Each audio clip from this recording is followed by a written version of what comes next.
Harish, the best academy. Good evening everyone. Welcome to the Harish Academy. This is Pratap.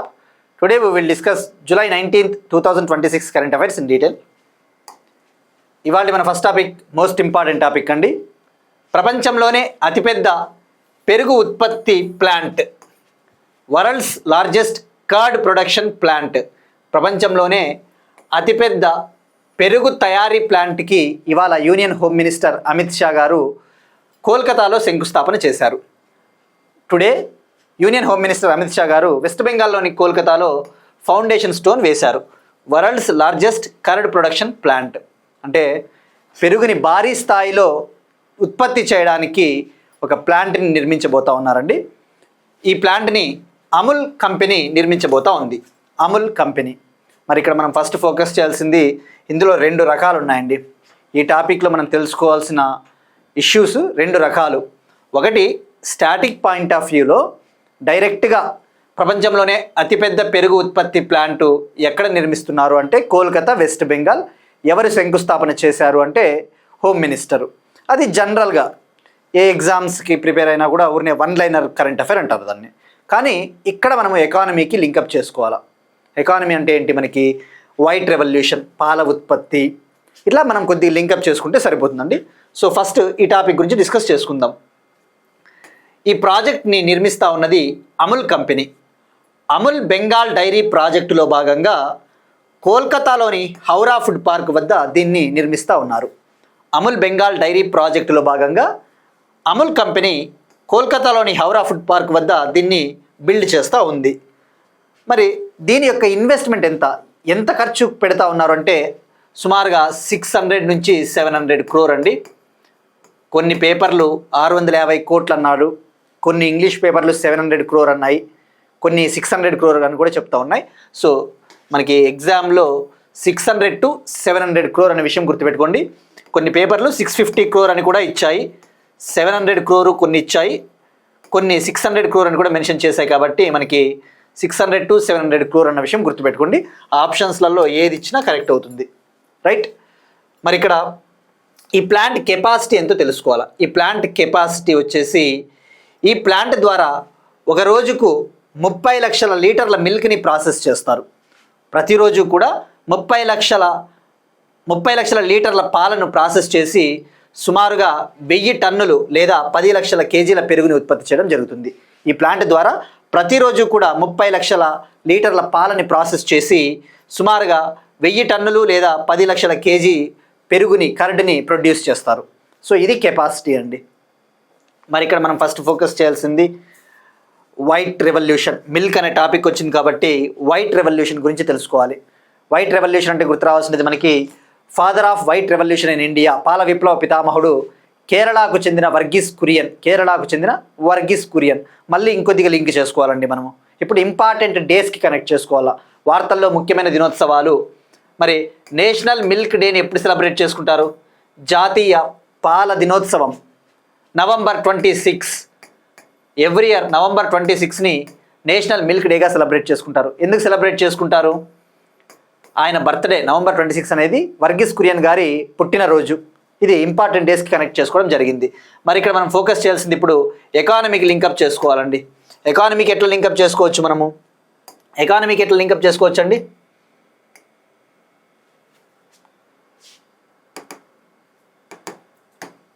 Milk ప్రొడక్షన్లో India ఏ ప్లేస్లో ఉంది? Milk ప్రొడక్షన్లో India ఏ ప్లేస్లో ఉందండి? First place. పాల ఉత్పత్తిలో ప్రపంచంలోనే మొదటి స్థానంలో ఇండియా ఉంది. మరి ఇది ఎవరిచ్చిన డేటా?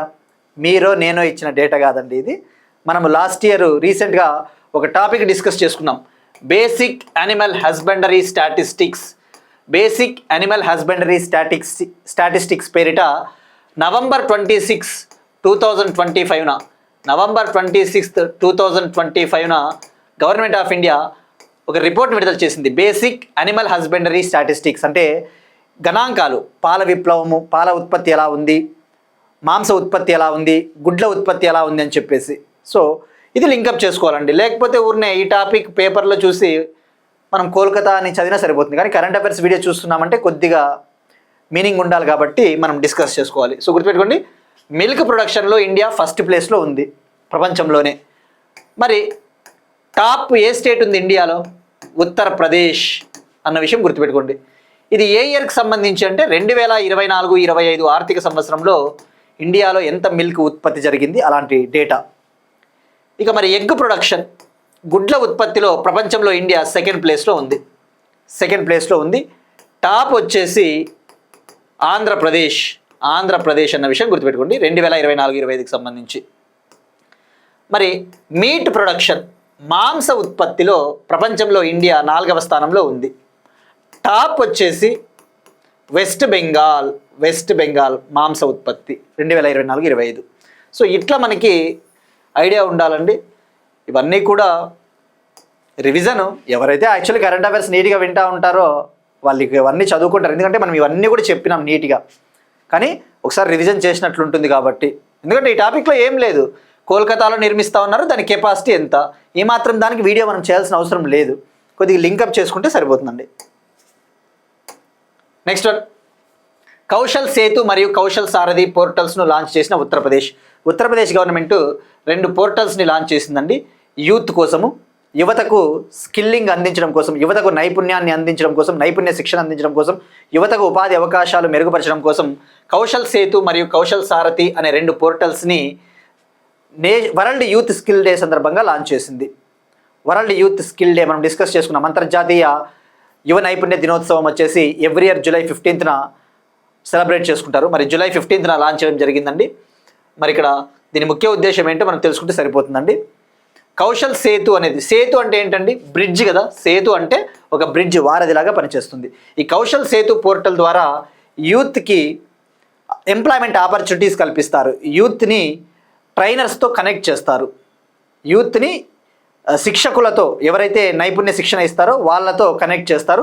వాళ్ళకి అవసరమైన ట్రైనింగ్ ఇవ్వడం జరుగుతుంది కౌశల్ సేతు. సో గుర్తుపెట్టుకోండి, Kaushal Setu will connect the youth with employment opportunities like trainers.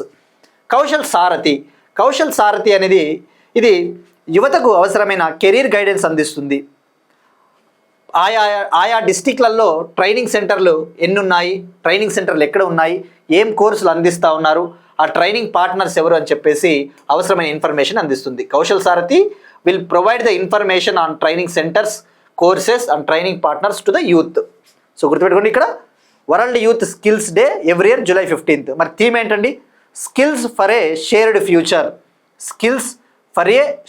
Future అని చెప్పేసి కూడా మనం డిస్కస్ చేసుకున్నాం.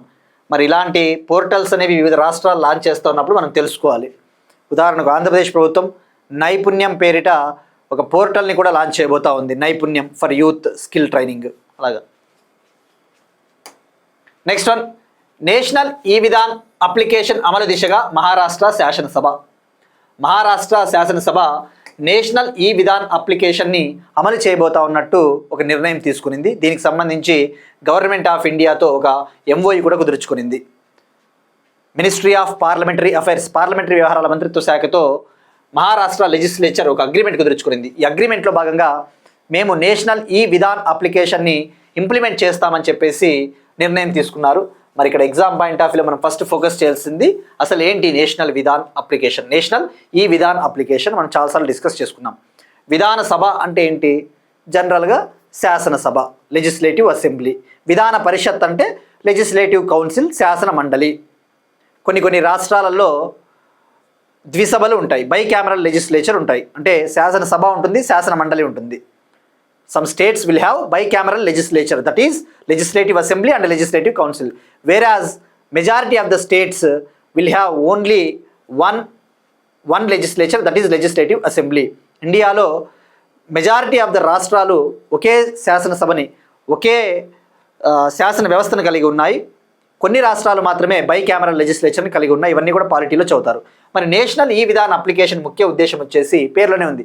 ఈ విధాన్ అంటే electric Vidhan, right? Electronic, national electronic కదా. ఎలక్ట్రానిక్ అంటే ఏంటి? అసలు మనకి ఈ లెజిస్లేచర్లలో కూడా పేపర్ని ఉపయోగించకూడదు. లెజిస్లేచర్లలో పేపర్ని ఉపయోగించుకోకుండా మొత్తం అంతా ఎలక్ట్రానికల్గా మనము కార్యకలాపాలని కొనసాగించాలి, ఎలక్ట్రానిక్ పద్ధతిలో యాక్టివిటీస్ అన్నీ కూడా క్యారీ చేయాలి అని చెప్పేసి గవర్నమెంట్ ఆఫ్ ఇండియా 2020 జనవరిలో దీనికి ఆమోదం తెలపడం జరిగింది, దీనికి అప్రూవల్ ఇవ్వడం జరిగింది, రైట్? మరి దీని ముఖ్య ఉద్దేశం వచ్చేసి నేషనల్ ఈ విధాన్ అప్లికేషన్లో భాగంగా స్టేట్ లెజిస్లేచర్సు, యూనియన్ టెరిటరీస్ లెజిస్లేచర్స్లలో పేపర్ని ఉపయోగించుకోకుండా డిజిటల్ పద్ధతిలో యాక్టివిటీస్ని చేపట్టాలి, కార్యకలాపాలను చేపట్టాలనేది ముఖ్య ఉద్దేశము. మరి ఇప్పుడు national e Vidhan అప్లికేషన్ని first time launch చేసిన స్టేట్ ఏది అంటే నాగాల్యాండ్. భారతదేశంలో నేషనల్ ఈ విధాన్ అప్లికేషన్ని అమలు చేసిన మొదటి రాష్ట్రం నాగాల్యాండ్ 2022 సంవత్సరంలో. First state in India to implement national e Vidhan application, that is Nagaland in 2022, right. మరి ఇక్కడ దీన్ని ఏ కాన్సెప్ట్లో భాగంగా తీసుకొని వచ్చారు అంటే వన్ నేషన్ వన్ అప్లికేషన్, ఒకటే దేశము ఒకే అప్లికేషన్, వన్ నేషన్ వన్ అప్లికేషన్లో భాగంగా పార్లమెంటరీ వ్యవహారాల మంత్రిత్వ శాఖ దీన్ని అభివృద్ధి చేసింది. వన్ నేషన్ వన్ అప్లికేషన్లో భాగంగా మినిస్ట్రీ ఆఫ్ పార్లమెంటరీ అఫైర్స్ దీన్ని డెవలప్ చేసింది. మరి ఎవరి సహకారంతో డెవలప్ చేసింది అంటే దీన్ని నేషనల్ ఇన్ఫర్మాటిక్స్ సెంటర్ హెల్ప్తో దీన్ని డెవలప్ చేయడం జరిగింది.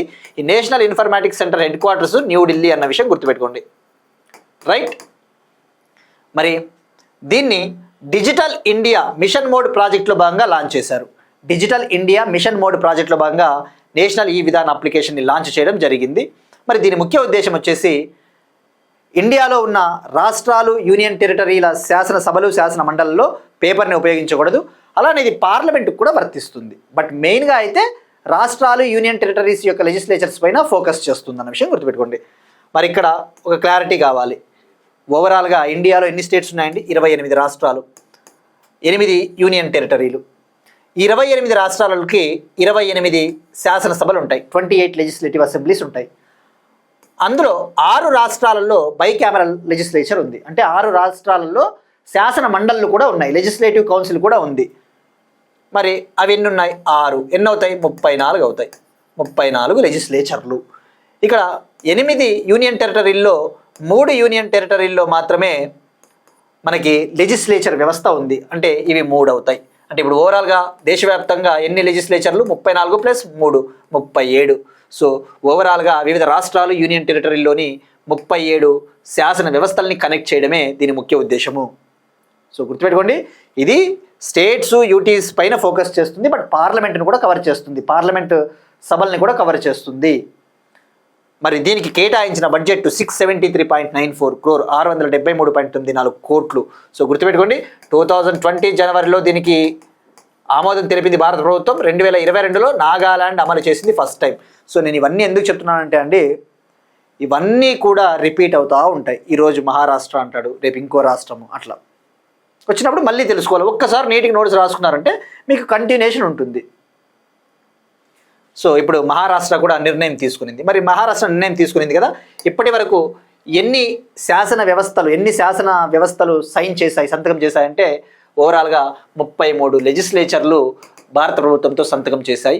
అందులో 21 లెజిస్లేచర్లు పూర్తి స్థాయిలో డిజిటల్ పద్ధతుల్ని పాటిస్తూ ఉన్నాయి. 21 లెజిస్లేచర్స్ ఫుల్లీ డిజిటల్ హౌసెస్గా ట్రాన్స్ఫార్మ్ అయ్యాయి అన్న విషయం గుర్తుపెట్టుకోండి. అంటే 33 అయిపోయినాయంటే ఇంకో 4 పెండింగ్ ఉన్నాయి. సో మరి ఇట్లాంటివి మీకు కావాలి అంటే అఫీషియల్ వెబ్సైట్ చెక్ చేసుకోవాలండి. చాలా కన్ఫ్యూజన్ అవుతుంది ఇక్కడ, అసలు డౌట్ వస్తుంది. 37 లెజిస్లేచర్లు అంటే ఉండేది ఇండియాలో 28 రాష్ట్రాలు, 8 యూనియన్ టెరిటరీలు. మరి 28 + 8 36 అవుతాయి. అందులో కూడా అన్ని కేంద్రపాలిత ప్రాంతాల్లో శాసనసభలు ఉండవు కదా. మరి ఏంది 37 అనే నెంబరు చాలా కన్ఫ్యూజింగ్గా ఉంటుంది. సో ఇట్లా క్లారిటీ ఉండాలి. మరి ఇక్కడ మీరు చూసుకుంటే అఫీషియల్ వెబ్సైట్ అండి, నేషనల్ ఈ విధాన్ అప్లికేషన్.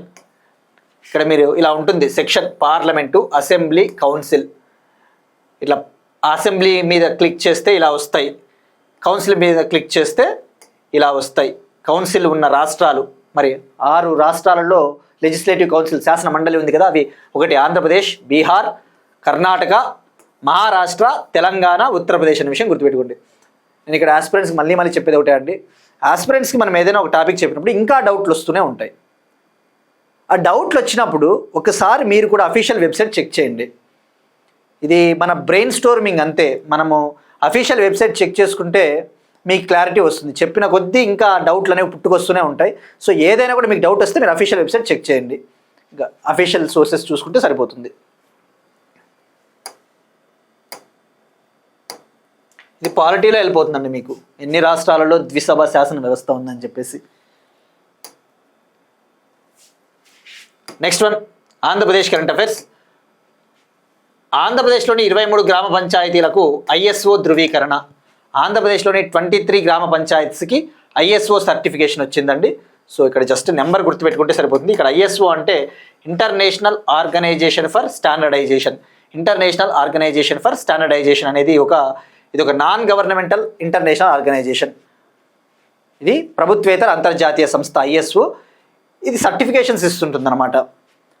ధృవీకరణ పత్రాలు అంటే అవి అద్భుతమైన సర్వీసెస్ అందిస్తూ ఉన్నప్పుడు ఇటువంటి సర్టిఫికేషన్ ఇవ్వడం జరుగుతుంది. ఆంధ్రప్రదేశ్లోని 23 గ్రామ పంచాయత్స్కి ఐఎస్ఓ సర్టిఫికేషన్ లభించినట్టు ఆంధ్రప్రదేశ్ గవర్నమెంట్ ప్రకటించింది. దీనికి మెయిన్ రీజన్ వచ్చేసి సిటిజన్స్కి అద్భుతమైన సేవలు అందిస్తూ ఉన్నారు, quality citizen services, transparent services అందిస్తూ ఉన్నారు అని చెప్పేసి ఏపీ గవర్నమెంట్ చెప్పింది.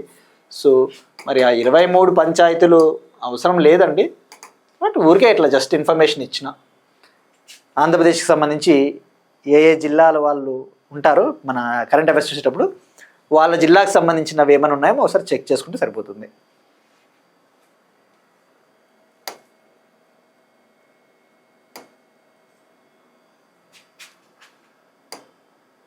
ఇక్కడ ఏపీకి సంబంధించి ఏమైనా టాపిక్స్ ఉన్నప్పుడు జస్ట్ లింకప్ చేసుకున్నా కూడా సరిపోతుందండి.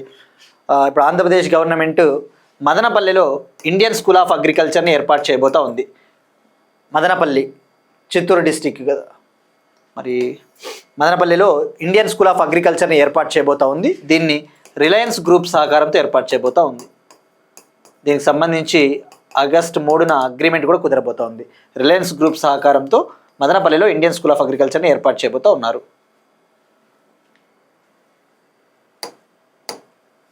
నెక్స్ట్ వన్, ఎకానమీకి సంబంధించి ఒక ఇంపార్టెంట్ టాపిక్ అండి. ఆర్బీఐ ఆర్థిక సమ్మిళిత సూచి. ఆర్బీఐ ఎవ్రీ ఇయర్ ఒక సూచికని విడుదల చేస్తుంది, ఫైనాన్షియల్ ఇన్క్లూజన్ ఇండెక్స్, ఆర్థిక సమ్మిళిత సూచి. మరి ఇక్కడ ఎగ్జామ్ పాయింట్ ఆఫ్ వ్యూ మనం ఫోకస్ చేసేది ఎప్పుడైనా ఒక ఇండెక్స్ న్యూస్లో ఉన్నప్పుడు ఆ ఇండెక్స్కి సంబంధించి ఎవరు రిలీజ్ చేస్తారు, ఎన్నిసార్లు రిలీజ్ చేస్తారు సంవత్సరానికి, లేదంటే ఎన్నేళ్ళకి ఒకసారి రిలీజ్ చేస్తారు, అటువంటివి తెలుసుకోవాలండి. రిజర్వ్ బ్యాంక్ ఆఫ్ ఇండియా ప్రతి సంవత్సరం కూడా ఫైనాన్షియల్ ఇన్క్లూజన్ ఇండెక్స్ని రిలీజ్ చేస్తుంది. ప్రతి సంవత్సరం ఆర్థిక సమ్మిళిత సూచిని విడుదల చేస్తుంది. మరి ఇప్పుడు ఇది 2025-26 ఆర్థిక సంవత్సరంలో ఆర్బీఐ యొక్క ఆర్థిక సమ్మిళిత సూచి స్కోరు 70కి చేరుకునింది. 2025-26 ఫినాన్షియల్ ఇయర్లో ఫైనాన్షియల్ ఇన్క్లూజన్ ఇండెక్స్ స్కోర్ అనేది 70కి ఇంక్రీజ్ అయ్యింది. మరి ఇక్కడ ఫస్ట్ ఆర్థిక సమ్మిళితం, ఫైనాన్షియల్ ఇంక్లూజన్ అంటే తెలుసుకోవాలి. ఫైనాన్షియల్ ఇంక్లూజన్ అంటే ఏంటండి? ఆర్థిక వ్యవస్థలో అందరూ భాగం అవ్వాలి, అందరికీ బ్యాంక్ అకౌంట్లు ఉండాలి, అందరికీ డిపాజిట్ అకౌంట్స్ ఉండాలి, అందరికీ సేవింగ్స్ అకౌంట్స్ ఉండాలి, అందరికీ ఈ అవసరమైన బ్యాంకింగ్ సర్వీసెస్ని అందించడమే ఫైనాన్షియల్ ఇంక్లూజన్ యొక్క ముఖ్య ఉద్దేశం. ఉదాహరణకు ప్రధానమంత్రి జన్ధన్ యోజన ముఖ్య ఉద్దేశం ఏంటి? బ్యాంక్ అకౌంట్స్ని కల్పించాలి, ప్రొవైడ్ చేయాలి. మరి ప్రధానమంత్రి జన్ధన్ యోజనలో అత్యధికంగా బ్యాంక్ అకౌంట్లను కలిగి ఉన్నది మహిళలు. అండర్ ప్రధానమంత్రి Jan Dhan Yojana women are having highest number of accounts than men. That itself shows women empowerment. దీనివల్ల ఏమర్థమవుతోంది? మహిళల్లో చైతన్యం వస్తూ ఉంది, ఆర్థిక చైతన్యము. ఇట్లా లింక్ చేసుకోవాలి. మరి ఫైనాన్షియల్ ఇంక్లూజన్ ఇండియాలో ఏ స్థాయిలో ఉంది, అందరూ ఆర్థిక వ్యవస్థలో భాగమవుతూ ఉన్నారా లేదా అని చెప్పేసి తెలుసుకోవడం కోసమే ఒక index, RBI's financial inclusion index measures the extent of financial inclusion in the country. It measures the extent of financial inclusion in the country. To what extent financial inclusion is happening in the country, right? మరి ఇప్పుడు ఈ score ఎంత పెరిగితే అంత మంచిది. Score అనేది ఎంత పెరిగితే అంత మంచిది. స్కోరు 100 వరకు ఉంటుంది. మరి ఆ స్కోర్ అనేది పెరిగితే మంచిది. సో ఇప్పుడు 70కి రైజ్ అయింది. మార్చ్ 2025లో స్కోర్ 67 ఉండింది. ఇండియా యొక్క స్కోరు మార్చ్ 2025లో, అది మార్చ్ 2026 ఎండ్ నాటికి, మార్చ్ 31, 2026 నాటికి స్కోర్ 70కి పెరిగింది. అంటే మనము ఆర్థికంగా సమ్మిళితం సాధిస్తూ ఉన్నాము, రైట్? ఇక్కడ గుర్తుపెట్టుకోండి, ఇది 97 ఇండికేటర్ల ఆధారంగా ఈ సూచికని తయారు చేస్తారు. 97 ప్రామాణికాల ఆధారంగా ఈ సూచికని తయారు చేస్తారు. దీనికి బేస్ ఇయర్ అనేది ఏమి ఉండదండి. అంటే ప్రాతిపదిక సంవత్సరం అంటారు కదా, ఆ బేస్ ఇయర్ ఏమి ఉండదు. Does not have a base year అనే విషయం గుర్తుపెట్టుకోండి. మరి ఇక్కడ ఎలా అసలు ఆర్థిక సమ్మిళిత్వము ఏ విధంగా జరుగుతూ ఉందో తెలుసుకోవాలి అంటే ఎలా ఎలా తెలుసుకుంటారు? 3 పారామీటర్లు ఉంటాయి. 3 పారామీటర్లు 97 ప్రామాణికాలు, 3 పారామీటర్స్ 97 ఇండికేటర్స్ అన్న విషయం గుర్తుపెట్టుకోండి. ఆ 3 పారామీటర్లు వచ్చేసి ఒకటి యాక్సెస్. యాక్సెస్ అంటే ఉదాహరణకు బ్యాంకు బ్రాంచ్ అందుబాటులో ఉందా లేదా, బ్యాంకింగ్ సదుపాయాలు అందుబాటులో ఉన్నాయా లేదా, అది access. Access to banking services like that. దానికి వెయిటేజ్ ఉంటుంది, 35% వెయిటేజ్. నెక్స్ట్ వచ్చేసి యూసేజ్. యూసేజ్ అంటే ఓకే, వాళ్ళకి బ్యాంక్ అకౌంట్లు వాళ్ళకి కల్పించినారు, ఆ బ్యాంక్ అకౌంట్లను వాళ్ళు ఉపయోగిస్తున్నారా లేదా, కొన్ని జీరో అకౌంట్లు పెడతా ఉన్నారా, అది యూసేజ్. దానికి 45% వెయిటేజ్. Next quality. క్వాలిటీ అంటే నాణ్యత, ఆ బ్యాంకింగ్ సేవలు నాణ్యతగా ఉన్నాయా లేదా, quality of banking services. Weightage వచ్చేసి 20% వెయిటేజ్. మరి ఎందుకు ఇప్పుడు మన స్కోర్ పెరిగిందంటే మెయిన్గా ఆర్థిక సేవలు ఇంప్రూవ్ అయ్యాయి, ఫైనాన్షియల్ సర్వీసెస్ అని ఇంప్రూవ్ అయ్యాయి. ఉదాహరణకు చూస్తూ ఉన్నాం డిజిటల్ పేమెంట్స్. డిజిటల్ పేమెంట్స్ తీసుకుంటే ఎంత రైజ్ అవుతూ ఉన్నాయండి ఆల్రెడీ, రైట్? డిజిటల్ పేమెంట్స్ బాగా రైజ్ అవుతూ ఉన్నాయి వివిధ దేశాల్లో. సో ఫైనాన్షియల్ సర్వీసెస్ అనేవి ఇంప్రూవ్ అయ్యాయి.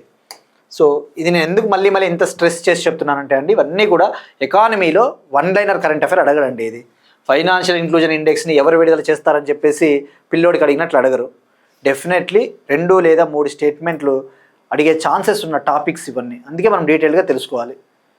పలానా కప్ ఎవరు కొట్టినారు, ఆ మెడల్ ఎవరు గెలుచుకున్నారు, ఆ టోర్నమెంట్ ఎవరు గెలుచుకున్నారు అంటే వన్ లైనర్ కూడా సరిపోతుందేమో, కానీ ఇలాంటివి మాత్రం మనం కొద్దిగా డీప్గా తెలుసుకుంటే ఎకానమీలో కూడా వెళ్ళిపోతాయి. ఇప్పుడు నేను ఇందాక చెప్పినట్టు ప్రధానమంత్రి జన్ధన్ యోజన గురించి చెప్పినాను. అందులో మహిళలకి అకౌంట్లు ఎక్కువగా ఉన్నాయి పురుషులతో పోల్చుకుంటే అంటే అదే రేపొద్దున స్టేట్మెంట్లలో అడుగుతాడు.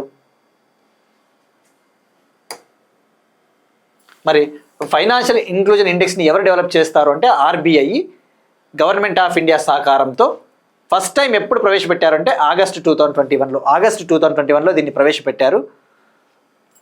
ఆగస్టు 2021లో దీన్ని ప్రవేశపెట్టారు. ఎవ్రీ ఇయర్ విడుదల చేస్తారన్న విషయం గుర్తుపెట్టుకోండి, ప్రతి సంవత్సరం. నెక్స్ట్ వన్ ఎనర్జీ సెక్యూరిటీ, ఇంధన భద్రతకు సంబంధించి. లడఖ్లోని పూగా లోయలో భారతదేశపు మొట్టమొదటి మరియు అత్యంత లోతైన భూ ఉష్ణబావులు. లడఖ్లోని పూగా లోయలో భారతదేశపు మొట్టమొదటి మరియు అత్యంత లోతైన భూ ఉష్ణబావులు. భారతదేశపు మొట్టమొదటి భూ ఉష్ణబావులు ఎక్కడ వీటిని ఏర్పాటు చేశారంటే Puga valley, Ladakh. India's first and deepest geothermal wells ఎక్కడ? పూగా వ్యాలీ, లడఖ్. మరి జియోథర్మల్ ఎనర్జీ, భూ ఉష్ణం అంటే జియోథర్మల్ ఎనర్జీ. ఎర్త్ క్రస్ట్లో హీట్ అనేది ఎక్కువగా ఉంటుంది, భూమి లోపలి పొరల్లో వేడి ఎక్కువగా ఉంటుంది. ఆ హీట్ని కనుక ఉపయోగించుకొని ఎనర్జీని ప్రొడ్యూస్ చేస్తే అదే జియోథర్మల్ ఎనర్జీ. మరి ఆ జియోథర్మల్ ఎనర్జీ అనేది క్లీన్ ఎనర్జీ అని చెప్పవచ్చు, స్వచ్ఛమైన ఇంధనము అని చెప్పవచ్చు. మరి ఇండియాలో ఈ జియోథర్మల్ ఎనర్జీ పొటెన్షియల్ చాలా ఉంది, సామర్థ్యం ఎక్కువగా ఉంది, కానీ ఇప్పటి వరకు మనం దాన్ని ఉపయోగించుకోలేకపోయాం. We have lot of potential regarding the geothermal energy, but so far we fail to install the at least single megawatt capacity of geothermal energy. ఇప్పటి వరకు మనం ఉత్పత్తి చేయలేకపోతా ఉన్నాం, కానీ ఇప్పుడు ముందడుగు పడింది అని చెప్పవచ్చు. లడఖ్ లెఫ్టినెంట్ గవర్నర్ వినయ్ కుమార్ సక్సేనా గారు భారతదేశం యొక్క మొట్టమొదటి మరియు అత్యంత లోతైన 2 జియోథర్మల్ బావుల్ని పూగా వ్యాలీలో ప్రారంభించారు. India's first and deepest twin geothermal wells commissioned by the Ladakh lieutenant governor Vinay Kumar Saxena. మరి వీటిని ఎవరు ఎగ్జిక్యూట్ చేస్తారు అంటే ఓఎన్జీసీ ఎనర్జీ సెంటర్. ఇవి ఒక్కొక్క బావి 1000 మీటర్ డీప్ వెల్, 1000 మీటర్ల డీప్ ఉంటుంది, గుర్తుపెట్టుకోండి. 2 జియోథర్మల్ వెల్స్. మరి ఇక్కడ 1 మెగావాట్ జియోథర్మల్ పవర్ ప్లాంట్ని ఏర్పాటు చేయబోతున్నారు. 1 మెగావాట్ సామర్థ్యం కలిగిన జియోథర్మల్ పవర్ ప్లాంట్ని ఏర్పాటు చేయబోతున్నారు పూగా వ్యాలీ. ఆ 1 మెగావాట్ని ఉత్పత్తి చేయాలంటే ఈ 2 జియోథర్మల్ వెల్స్ ఉపయోగపడతాయి. ఈ పూగా వ్యాలీ అనేది సుమారుగా సముద్ర మట్టానికి 14,000 అడుగుల ఎత్తులో ఉంటుంది. It is located over 14,000 feet in the Puga valley, Ladakh. Next one most important topic, space టెక్నాలజీకి సంబంధించి గతంలో మనం డిస్కస్ చేసుకున్నాం, బట్ అగైన్ న్యూస్లో ఉంది కాబట్టి తెలుసుకోవాలి. భారతదేశపు మొట్టమొదటి private orbital class rocket Vikram one. భారతదేశపు మొట్టమొదటి private orbital class rocket Vikram one. India's first private orbital class rocket Vikram one successfully launched. విజయవంతంగా ప్రయోగించారు. మనం 1 by 1 డీటెయిల్డ్గా తెలుసుకోవాలండి. ఇందులో చాలా పాయింట్లు ఉన్నాయి. ప్రతి పాయింట్ చాలా ఇంపార్టెంటే. Science and technology AP group 2 75 marks అన్న విషయం గుర్తుపెట్టుకోండి. తెలంగాణ అయినా ఏ ఎగ్జామ్స్ ప్రిపేర్ అయినా science and technology plays key role. మరి ఇక్కడ ఫస్ట్ మనం ఫోకస్ చేయాల్సింది విక్రమ్-1, భారతదేశం మొట్టమొదటి ప్రైవేట్ ఆర్బిటల్ క్లాస్ రాకెట్. ఎవరు డెవలప్ చేశారు? హైదరాబాద్కు చెందిన స్కైరూట్ ఏరోస్పేస్. హైదరాబాద్ తెలంగాణకు చెందిన స్కైరూట్ ఏరోస్పేస్ స్టార్టప్ కంపెనీ. ఎక్కడ నుంచి లాంచ్ చేశారు? ఎస్టర్డే నిన్న లాంచ్ చేశారు. ఆంధ్రప్రదేశ్లోని శ్రీహరికోటలోని Satish Dhawan space centre, Satish Dhawan space centre. మరి ఏంటి ప్రైవేట్ ఆర్బిటాల్ క్లాస్ రాకెట్ అంటే? ఆర్బిటాల్ క్లాస్ రాకెట్ అంటే ఈ రాకెట్ ఆర్బిటాల్లోకి ఆర్బిట్లోకి, కక్షలోకి పేలోడ్లను ప్రవేశపెడుతుంది. ఫస్ట్ టైం ఇండియాలో ఒక ప్రైవేట్ కంపెనీ డెవలప్ చేసింది. మరి ప్రపంచంలో ఇప్పటి వరకు ప్రైవేట్ కంపెనీ డెవలప్ చేసిన రాకెట్లు ఎన్ని దేశాల్లో ప్రైవేట్ కంపెనీలు డెవలప్ చేశాయి ఈ రాకెట్లని అంటే ఇండియాతో కలిపి 3. యుఎస్ఏ, చైనా తర్వాత India. India is the third country in the world to attain private orbital launch capacity. India is the third country in the world to attain private orbital launch capacity. ప్రపంచంలో private orbital రాకెట్ని తయారు చేసిన మూడవ దేశం భారతదేశం. First US, ఒకటి America, China తర్వాత India అన్న విషయం గుర్తుపెట్టుకోండి. రైట్, 1 by 1 మనం వస్తూ ఉన్నాం. మరి ఇప్పుడు మనం తెలుసుకోవాల్సింది విక్రమ్-1 రాకెట్ గురించి తెలుసుకోవాలండి. విక్రమ్-1 రాకెట్లో ఎన్ని స్టేజ్లు ఉంటాయి అవన్నీ మళ్ళీ సపరేట్ టాపిక్గా నేను చెప్తాను. ఫస్ట్ ఈ ప్రయోగం గురించి చెప్తాను. ఈ ప్రయోగానికి ఏం పేరు పెట్టారంటే మిషన్ ఆగమన్. ఆగమన్ అంటే ఏంటి? అరైవల్, వస్తున్నాడు, ఆగమనం కావిస్తా ఉన్నాడు అంటారు కదా, అది. మరి ఇందులో ఏముంటాయి, అసలు ప్రాముఖ్యత ఏంటి? ఇందులో 3D ప్రింటెడ్ ఇంజన్స్ను కూడా వాడారు. ఆ విషయం గుర్తుపెట్టుకుని, ఇందులో 3D ప్రింటెడ్ ఇంజన్స్ను కూడా వాడారు. ఇది కూడా స్టేట్మెంట్లో అడుగుతాడండి. ఎలా అడుగుతాడు? ఈ రాకెట్లో 3D ప్రింటెడ్ ఇంజన్స్ని వాడలేదు అంటాడు ఒక స్టేట్మెంట్. మనం పప్పులో కాలేసినట్టే. ప్రతి పాయింట్ ఇలాంటి మోస్ట్ ఇంపార్టెంట్ టాపిక్స్ని కీన్గా చదవాలి, చాలా శ్రద్ధతో.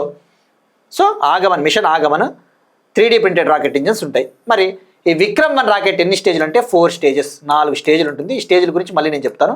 ప్రస్తుతానికి లైన్గా రాసుకోండి. ఆ విక్రమ్-1 రాకెట్ గురించి సపరేట్ పేజ్లో మళ్ళీ రాసుకోండి. ఇందులో 4 స్టేజ్లు ఉంటాయి. ఇందులో 3 స్టేజ్లు సాలిడ్ స్టేజ్లు, 3 స్టేజ్లు solid, 1 liquid stage. Right. So మరి ఇప్పుడు ఇందులో పేలోడ్లు ప్రవేశపెడతారు కదా. పేలోడ్లు అంటే ఏంటి? శాటిలైట్లు.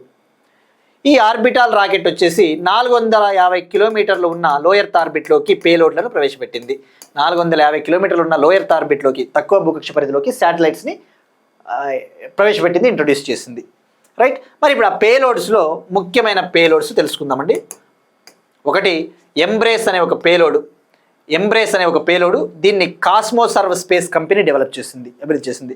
మరి ఎంబ్రేస్ పేలోడ్ అంటే మనం గుర్తు రావాల్సింది, మనం ఇటీవల డిస్కస్ చేసుకున్నాం ఎంబ్రేస్ గురించి. విక్రమ్-1లో ఎంబ్రేస్ అనే ఒక పేలోడ్ని పంపారు. ఆ ఎంబ్రేస్ పేలోడ్లో భాగంగా రోబోటిక్ టెక్నాలజీని ఉపయోగించి ఈ స్పేస్లో ఉన్న అంతరిక్ష వ్యర్థాలు, అంతరిక్ష శకలాలను తొలగించేందుకు డెవలప్ చేశారు. ఎంబ్రేస్ అనే పేలోడ్లో భాగంగా రోబోటిక్ టెక్నాలజీని ఉపయోగించి స్పేస్లో ఉన్న స్పేస్ డెబ్రిస్ని క్యాచ్ చేస్తారు.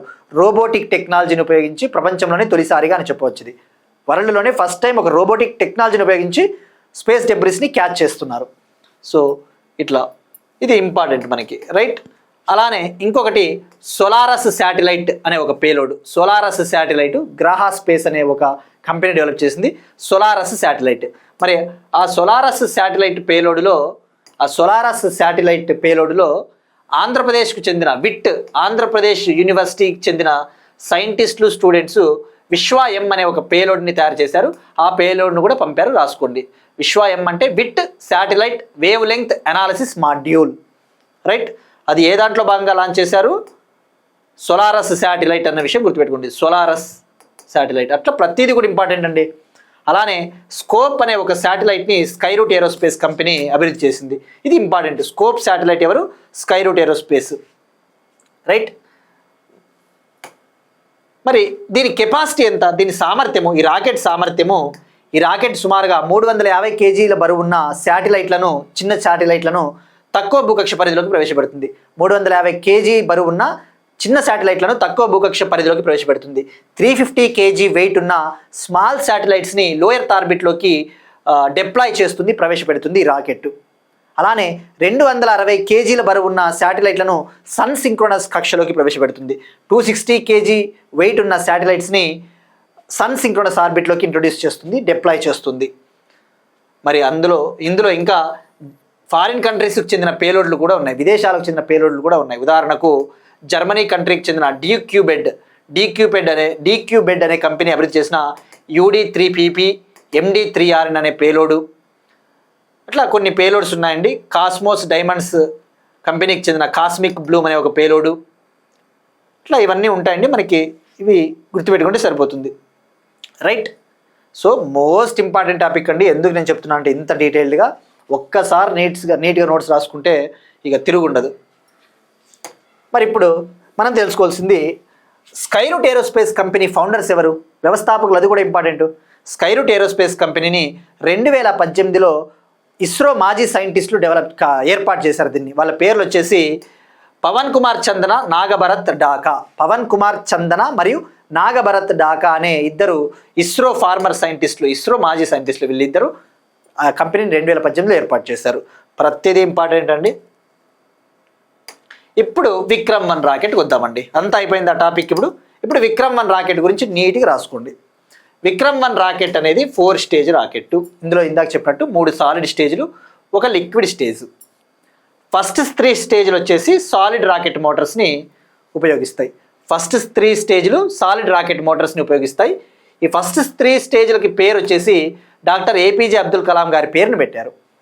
ఇక ఫైనల్ స్టేజు అప్పర్ స్టేజ్ వచ్చేసి లిక్విడ్ ఇంజన్ని వాడతారు. లిక్విడ్ ఇంజన్ని ఇందులో 4 రామన్ ఇంజన్స్ని వాడతారు. ఈ liquid engine 4th stage or upper స్టేజ్లో 4 రామన్ ఇంజన్స్ని వాడారు, 4 రామన్ ఇంజన్లను వాడారు అన్న విషయం గుర్తుపెట్టుకోండి.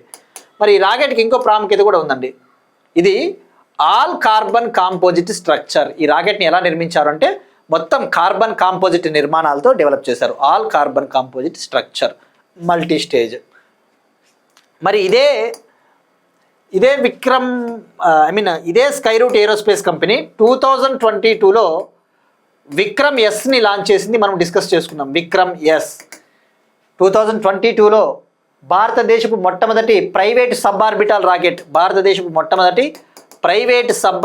రాకెట్ విక్రమ్-S ఎవరు లాంచ్ చేశారంటే ఇదే స్కైరూట్ ఏరోస్పేస్ కంపెనీ. ఆ మిషన్కి పెట్టిన పేరు మిషన్ ప్రారంభ్. ఇది మిషన్ ఆగమన్. ఎప్పుడు లాంచ్ చేశారు? 2022లో సతీష్ ధావన్ స్పేస్ సెంటర్ నుంచి.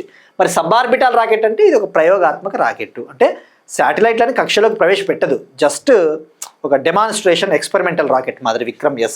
ఎస్ అంటే సబ్ఆర్బిటల్ అనే విషయం గుర్తుపెట్టుకోండి. సో ఇది అండి డీటెయిల్గా చెప్పినాను.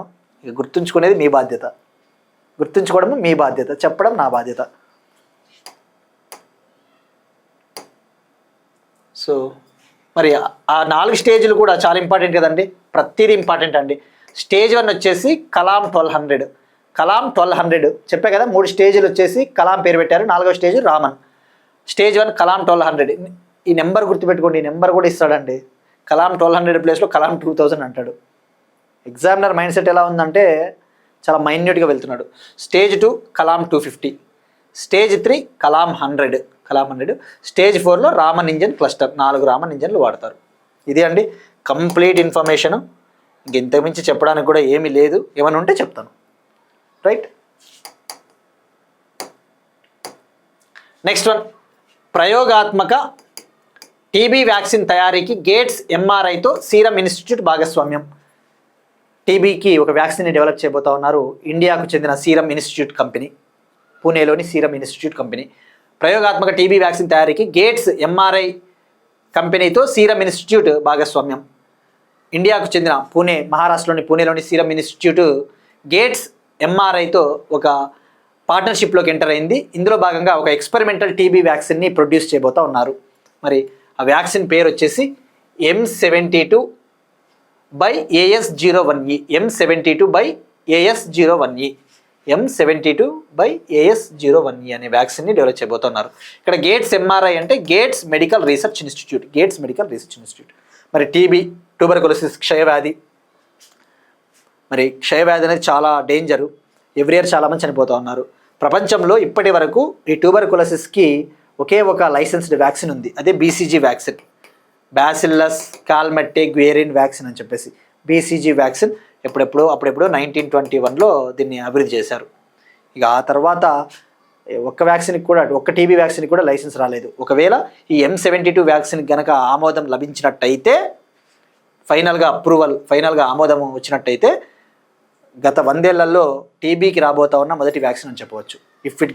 If it gets approved it could become the first new tuberculosis vaccine in more than a century. ఎప్పుడో చివరిసారిగా 1921లో డెవలప్ చేశారు బీసీజీ వ్యాక్సిన్. సో పేరు గుర్తుపెట్టుకోండి, M72 AS01. మరి ఎవరు తయారు చేస్తారంటే సీరం ఇన్స్టిట్యూట్. దీనికి అవసరమైన టెక్నాలజీని గేట్స్ ఎంఆర్ఐ సంస్థ అందిస్తుంది. గేట్స్ ఎంఆర్ఐ సంస్థ అవసరమైన టెక్నాలజీ, అవసరమైన సాంకేతికతను అందిస్తుంది. వీళ్ళు తయారు చేసేది సీరం ఇన్స్టిట్యూట్, మ్యానుఫ్యాక్చర్ చేసేది సీరం ఇన్స్టిట్యూట్. దీనికోసం సుమారుగా $100 మిలియన్ ఖర్చు చేస్తూ ఉంది serum institute. More than $100 million American dollars ఖర్చు చేయబోతూ ఉంది. యాక్చువల్లీ ఈ M72 వ్యాక్సిన్ అనేది ఎవరు తయారు చేశారు, ఎవరు డెవలప్ చేశారు అంటే GSK కంపెనీ తయారు చేస్తూ ఉంది. ఇంకా ఫైనల్ స్టేజ్లో ఉంది, పూర్తి స్థాయిలో అందుబాటులోకి రాలేదు. GSK అనే ఒక ఫార్మాస్యూటికల్ కంపెనీ, యునైటెడ్ కింగ్డమ్ లండన్లోని GSK కంపెనీ దీన్ని తయారు చేస్తూ ఉంది. ఇంకా క్లినికల్ స్టేజ్లో ఉంది, పూర్తి స్థాయిలో ఇంకా అందుబాటులోకి రాలేదు. అయితే ఆ GSK కంపెనీ గేట్స్ ఎంఆర్ఐకి లైసెన్స్ ఇచ్చింది తయారు చేయడానికి. ఇప్పుడు ఆ గేట్స్ ఎంఆర్ఐ సీరం ఇన్స్టిట్యూట్కి టెక్నాలజీని అందించబోతూ ఉంది. సో గుర్తుపెట్టుకోండి, ఈ యొక్క M72 వ్యాక్సిన్ అనేది ఇంకా క్లినికల్ స్టేజ్లోనే ఉంది, ఫైనల్ స్టేజ్లో ఉంది, ఇంకా అది పూర్తి స్థాయిలో అభివృద్ధి కాలేదు. ఇట్లా అండి. నెక్స్ట్ వన్ అవార్డ్స్ అండి. 72nd నేషనల్ ఫిల్మ్ అవార్డ్స్, 72వ జాతీయ చలనచిత్ర అవార్డులు. గవర్నమెంట్ ఆఫ్ ఇండియా ఎస్టర్డే నిన్న 2024 ఇయర్కి సంబంధించి 72nd నేషనల్ ఫిల్మ్ అవార్డ్స్ని ప్రకటించింది. 2024 ఇయర్కి సంబంధించి 72వ నేషనల్ ఫిల్మ్ అవార్డ్స్ని ప్రకటించిందండి. మనం ఇక్కడ తెలుసుకోవాల్సింది 1 by 1. ఈ అవార్డ్స్ని ఎవరిస్తారు అంటే జనరల్గా మంత్రిత్వ శాఖ, ministry of information and broadcasting, సమాచార మరియు ప్రసార మంత్రిత్వ శాఖ. ఈ అవార్డ్స్ని ఫస్ట్ టైం 1954లో ఏర్పాటు చేశారండి. 1954లో ఈ అవార్డ్స్ని ఎవ్రీ ఇయర్ ఇస్తారు, ప్రతి సంవత్సరము. జనరల్గా 2 కేటగిరీల్లో ఇస్తారు. జనరల్గా feature film category, non feature films అని. Feature films, non feature films అని మనము ఇంపార్టెంట్ తెలుసుకుంటే సరిపోతుందండి. గుర్తుపెట్టుకోండి, 2024 ఇయర్కి సంబంధించి వీటిని అనౌన్స్ చేశారు. తర్వాత వీటిని ప్రెసిడెంట్ ప్రదానం చేస్తారు, ప్రెసిడెంట్ చేతుల మీదుగా అందుకుంటారు. మరి సుమారుగా 34 భాషలకు సంబంధించి సుమారుగా 400 ఫీచర్ ఫిలిమ్స్కి కన్సిడర్ చేశారు. ఈ అవార్డుల కోసము 34 భాషలకు సంబంధించిన 400 ఫీచర్ ఫిలిమ్స్ని పరిగణలోకి తీసుకున్నారు. అందులో విజేతల్ని ప్రకటించారు. మరి మనం 1 by 1 తీసుకుందాం. బెస్ట్ ఫీచర్ ఫిల్మ్ వచ్చేసి ఆర్టికల్ 370 హిందీ మూవీ. ఇక బెస్ట్ మేల్ యాక్టర్, ఉత్తమ పురుష నటుడు వచ్చేసి బెస్ట్ లీడింగ్ యాక్టర్ మేలు మమ్ముట్టి, కేరళకు చెందిన మమ్ముట్టి భ్రమయుగం అనే మూవీకి ఇవ్వడం జరిగింది. భ్రమయుగం. ఆయనతో పాటు ఇంకొకరికి లభించింది కార్తీక్ ఆర్యన్ చందు ఛాంపియన్ అనే మూవీకి లభించింది. సో గుర్తుపెట్టుకోండి, బెస్ట్ మేల్ లీడింగ్ యాక్టర్, ఉత్తమ పురుష నటుడు ఇద్దరికి వచ్చింది, మమ్ముట్టి, కార్తీక్ ఆర్యన్. ఆ సినిమా పేరు కూడా గుర్తుపెట్టుకోండి, అడుగుతారండి. ఇక బెస్ట్ ఫీమేల్ లీడింగ్ యాక్టర్, ఉత్తమ మహిళా నటి యామి గౌతమ్, ఈమెకు ఆర్టికల్ 370 మూవీకి లభించింది. ఇక బెస్ట్ డైరెక్టర్ రాజ్ కుమార్ పెరియసామి, అమరన్ అనే ఒక తమిళ మూవీకి. బెస్ట్ మ్యూజిక్ డైరెక్టర్ జీవి ప్రకాష్ కుమార్, అమరన్ అనే తమిళ మూవీ. ఇక బెస్ట్ పాపులర్ ఫిల్మ్ కల్కి 2898 AD, తెలుగు మూవీ కదండి ఇది, కల్కి మూవీ, ప్రభాస్ మూవీ. ఇక బెస్ట్ నాన్ ఫీచర్ ఫిల్మ్ వచ్చేసి బంగార్ అనే ఒక మూవీకి. ఇక బెస్ట్ డాక్యుమెంటరీ వచ్చేసి రామ్ నామి అనే ఒక హిందీ డాక్యుమెంటరీకి లభించింది. ఇక ఉత్తమ ఆరంగ్రేట దర్శకుడు అంటే ఆరంగ్రేటంలోనే ఉత్తమ డైరెక్టర్ అవార్డు వచ్చేసి బెస్ట్ డెబ్యూ డైరెక్టర్ అంటారు దాన్ని. బెస్ట్ డెబ్యూ డైరెక్టర్ వచ్చేసి రణదీప్ హూడా. ఈయనకు స్వతంత్ర వీర సావర్కర్ అనే మూవీకి ఈ అవార్డు లభించింది. ఇవి ఎనఫ్ అండి, మోర్ దెన్ ఎనఫ్. ఇక చాలా ఉంటాయి, అవన్నీ అవసరం లేదు. Next one sports. Japan open title గెలుచుకున్న తొలి భారతీయ షట్లర్గా PV Sindhu. Japan open badminton title గెలుచుకున్న తొలి భారతీయ షట్లర్గా పివి సింధు రికార్డు సృష్టించింది. First Indian shuttler to win the Japan open badminton title PV Sindhu. మరి జపాన్ ఓపెన్ అనేది జపాన్లోని టోక్యోలో జరిగే ఒక షటిల్ బ్యాడ్మింటన్ టోర్నమెంటు. ఈ టోర్నమెంట్ స్టార్ట్ అయినప్పటి నుంచి ఇప్పటి వరకు ఏ ఒక్క ఇండియన్ షట్లర్ విన్ అవ్వలేదు. అది పురుషుల్లో కావచ్చు, మహిళల్లో కావచ్చు, మేల్స్లో కావచ్చు, ఫీమేల్స్లో కావచ్చు. బట్ ఫస్ట్ టైం ఒక ఇండియన్ షట్లర్ ఈ టోర్నమెంట్ని విన్ అయింది పివి సింధు. ఫైనల్లో నిన్న ఉమెన్స్ సింగిల్స్ టైటిల్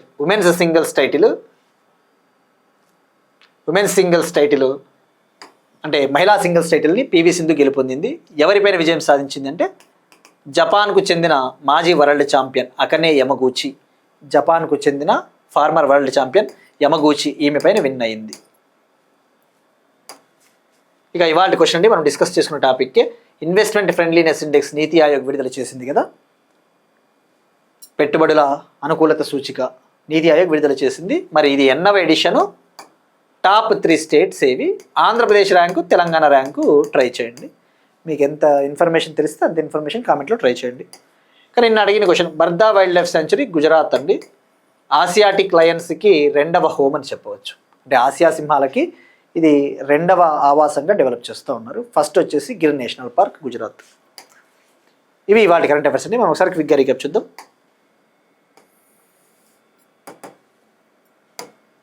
ప్రపంచంలోనే అతిపెద్ద పెరుగు ఉత్పత్తి plant Kolkata, world's largest curd production plant Kolkata.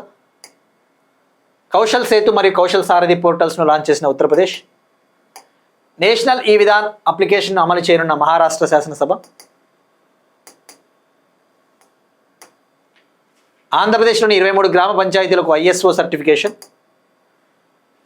RBI financial inclusion ఇండెక్స్లో పెరిగిన స్కోర్. భారతదేశ్ మొట్టమొదటి భూవిష్ణ బావులు Puga valley, Ladakh. Vikram one countries first private orbital class rocket. ప్రయోగాత్మక టీబీ వ్యాక్సిన్ తయారీకి గేట్స్ ఎంఆర్ఐతో సీరం ఇన్స్టిట్యూట్ భాగస్వామ్యం. 72nd నేషనల్ ఫిల్మ్ అవార్డ్స్ 2024 సంవత్సరానికి గాను.